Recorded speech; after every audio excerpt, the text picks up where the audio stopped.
अनेक लोक आपल्या घरातील देवांचे भग्न झालेले फोटो आणि मूर्त्या नदीकाठी किंवा मंदिरासमोर आणून ठेवतात. पण काही दिवसातच ते फोटो पायाखाली किंवा कचऱ्याच्या ढिगामध्ये पडलेले दिसतात. श्रद्धेच्या नावाखाली होणारी ही विटंबना रोखण्यासाठी कोल्हापूरच्या अर्थ वॉरियर्स टीमने एक अत्यंत चांगला मार्ग शोधून काढला आहे. काही ठिकाणी मंदिराच्या शेजारी, मठाच्या शेजारी, नदी नाल्यांच्या शेजारी लोक धार्मिक साहित्य देखील आणून ठेवतायत आणि आपल्यासाठी ते धार्मिक जरी असलं तरी पर्यावरणाच्या दृष्टिकोनातनं तो कचरा निर्माण होतोय आणि त्याची स्वतंत्र विल्हेवाट कुठलीही लागत नाही असं आमच्या लक्षात आल्यानंतर आम्ही दुसरी कन्सेप्ट चालू केली की सर्व प्रकारचं धार्मिक साहित्य आपण गोळा करायचं आणि ते पर्यावरणपूरक रिसायकलिंग करायचं. त्यांनी शहरातल्या अशा विखुरलेल्या मूर्ती आणि फोटो स्वतः जमा केले आणि पूर्ण धार्मिक विधी करून त्या साहित्याचं योग्य पद्धतीने रिसायकलिंग केलं आणि आज तागायत ते हे काम अगदी मोफत करत आहेत. अशा पद्धतीने गेली 5 वर्ष आपण एक आमच्या सेंटर उभं केलं की ज्या ठिकाणी दर महिन्याच्या शेवटच्या रविवारी लोकांनी त्यांच्या घरात नको असलेले भग्न अवस्थेत झालेल्या मूर्त्या, फोटो, पोथ्या ह्या तुम्ही आमच्या सेंटरवरती आणून द्यायचं आणि आम्ही ते सगळं विधीवर त्याचा भटजींमार्फत विधी पूर्ण करून घेतो आणि सगळं पर्यावरणपूरक त्याचं विसर्जन करतो. पण या टीमचं मिशन फक्त इथेच थांबत नाही, तर प्लास्टिकचा कचरा घेऊन त्याच वजनाची साखर मोफत देणं, वृक्षारोपणाला सणांची जोड देत आषाढात तुळशीची, श्रावणात बेलाची आणि दसऱ्यामध्ये आपट्याची रोपं देण्याचा नवा पायंडा त्यांनी सुरू केला. की सगळ्यात महत्त्वाचा जो प्लास्टिक कचरा आहे तर तो रस्त्यावर येऊ नये ह्याच्यासाठी काय करता येईल तर त्यांची जे एक प्रोव्हिजन अशी आम्ही केली. आम्ही लोकांना सांगितलं की महिनाभर तुम्ही प्लॅस्टिकचा जो कचरा आहे, जो सुका आहे, तो जर तुम्ही आम्हाला आमच्या सेंटरवर आणून दिला तर जेवढं प्लॅस्टिक तुम्ही आम्हाला आणून द्याल तेवढ्या वजनाची आम्ही तुम्हाला साखर देऊ, हे प्रोत्साहन आम्ही द्यायला सुरुवात केली. हा एक भागामध्ये खूप चांगला प्रतिसाद होत गेला. आज दर महिना जवळपास 15 ते 20 किलो प्लॅस्टिक लोक आणून देतात आणि तेवढी साखर आम्ही लोकांना वितरित करतो. वृक्षारोपण लोकांनी वैयक्तिकरित्या करणं गरजेचं आहे म्हणून आम्ही त्याच्यासाठी एक प्रयत्न असा केला की त्याला एक धार्मिक जोड दिला आणि घरच्या घरी वृक्षारोपण कसं वाढवता येईल ह्याच्यासाठी लोकांना प्रोत्साहन केलं. त्यातलाच एक भाग म्हणजे आम्ही लोकांना आवाहन केलं की आता आंब्याचं सीझन आहे तर लोकांनी आंबे खाऊन कचऱ्यात कोई न टाकता त्या तुमच्या घरच्या घरी तुम्ही त्याचं वृक्षारोपण करा आणि मग तिथनं जून नंतर जे श्रावणानंतर जे ओळीनं आपल्याकडे सगळे सणवार चालू होतात तर त्या सणावाराला आपल्या हिंदू धर्मानुसार जे घराला तोरण लावण्याची जी पद्धत आहे तर त्याला आंब्याचं तोरण लावताना तुम्ही तुमच्या घरातच खाऊन टाकलेले जे आंब्याच्या कोळी आहेत त्याच्यातनं तयार होणारं जे झाड आहे त्याचीच पानाचं तोरण लावण्याचा एक आनंद वेगळा असतो. तर तो आम्ही लोकांना कन्सेप्ट सांगितली आणि लोकांनी त्याचं खूप चांगल्या प्रकारे अनुभव घेतला आणि लोकांनी त्याच्यापासून आंब्याची झाडं घरच्या घरी तयार करायला सुरुवात केली. त्यातलाच एक दुसरा भाग म्हणून आता हे होतं आषाढी कार्तिकीला विठोबाची लोक पूजा करतात पण त्याच वेळेला आम्ही म्हणतो की त्यावेळेला आम्ही लोकांना तुळशीची रोपं दिली की तुम्ही तुळस घरीही लावा, त्यानं घरातलं वातावरण चांगलं होतं आणि मग तुळशीची रोपं आम्ही दरवर्षी शेकडो तुळशीची रोपं लोकांना वाटतो.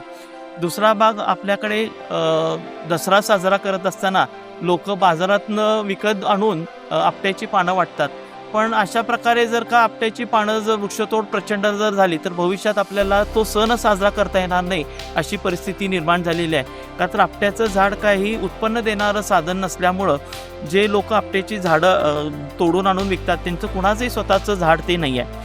मग आम्ही तिथं असं एक कन्सेप्ट चालू केली की लोकांनी आपट्याचं झाड स्वतःच्या घरामध्ये लावावं आणि तो सण साजरा करताना स्वतःच्याच घरातल्या आपट्याची पानं काढावीत आणि लोकांनी ते वाटावीत. म्हणून आम्ही गेली 5 वर्ष सातत्यानं आपट्याचं झाडच लोकांना भेट म्हणून देतो आणि लोकांनी ते घरामध्ये लावावीत. तसंच वटपौर्णिमेला लोक वडाच्या फांद्या तोडून आणून पूजा करतात. त्याच्याऐवजी आम्ही महिलांना त्यावेळेला वडाचं झाडच अख्खं घरी देतो. ते तुम्ही जिवंत झाड घरामध्ये एखाद्या कुंडीमध्ये लावा, त्याची पूजा करा आणि मग ते मोठं झालं 2-4 वर्षांनी मोठं झालं की ते आम्हाला परत द्या, आम्ही ते योग्य ठिकाणी लावतो आणि ते परत मोठं करतो. तरुणाईला एकत्र आणत चक्क व्हॅलेंटाईन डे दिवशी अनेक विद्यार्थ्यांना एकत्र घेऊन त्यांनी मोठी स्वच्छता मोहीम सुद्धा राबवली आहे. व्हॅलेंटाईन डे तरुणी मुलं वेगळ्या पद्धतीनं साजरा करतात. त्याच्याऐवजी आम्ही एक स्वच्छता अभियान राबवण्याचा प्रयत्न केला आणि ते स्वच्छता अभियान आम्ही राबवलं. त्याच्यामध्ये 400 ते 450 मुलं मुली उपस्थित होते. घरातील ओल्या कचऱ्यापासून खत बनवण्यासाठी ते दरमहा मोफत कार्यशाळा सुद्धा घेतात.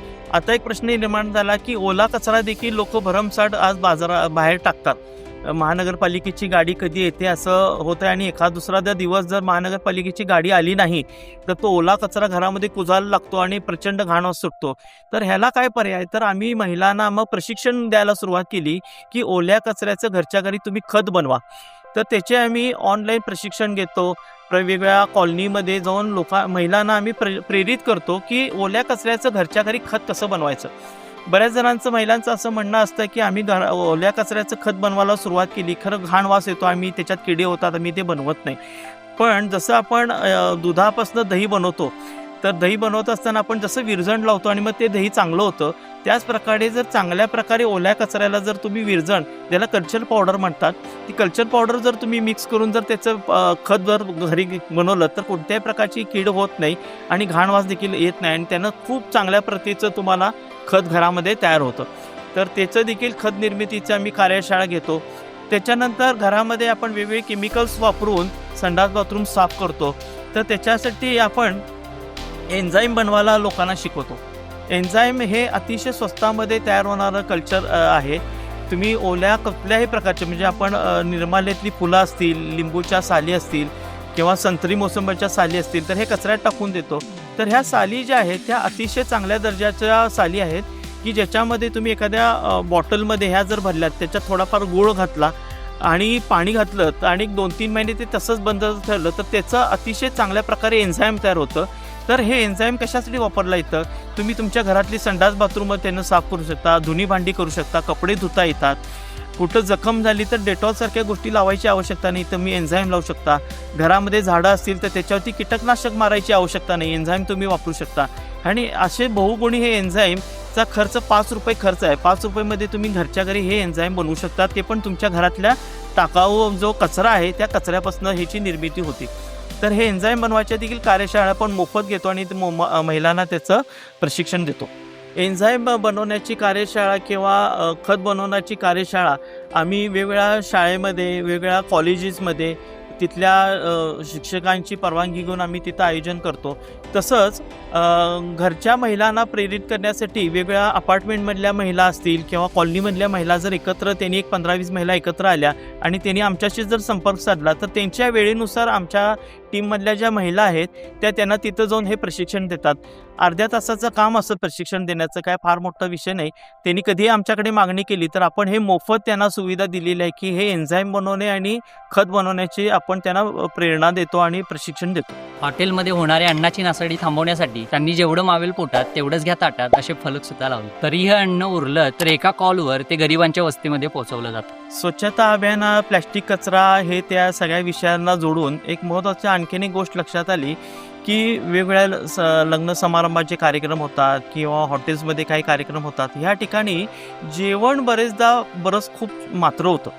तर ह्याच्यासाठी आम्ही एक नवीन कन्सेप्ट अशी आणली की जेवढं मावेल पोटात तेवढंच घ्या ताटात, असे बॅनर्स आम्ही तयार केले आणि वेगवेगळ्या कार्यालयांमध्ये लावायला सुरुवात केली, वेगवेगळ्या हॉटेल्समध्ये लावायला सुरुवात केली.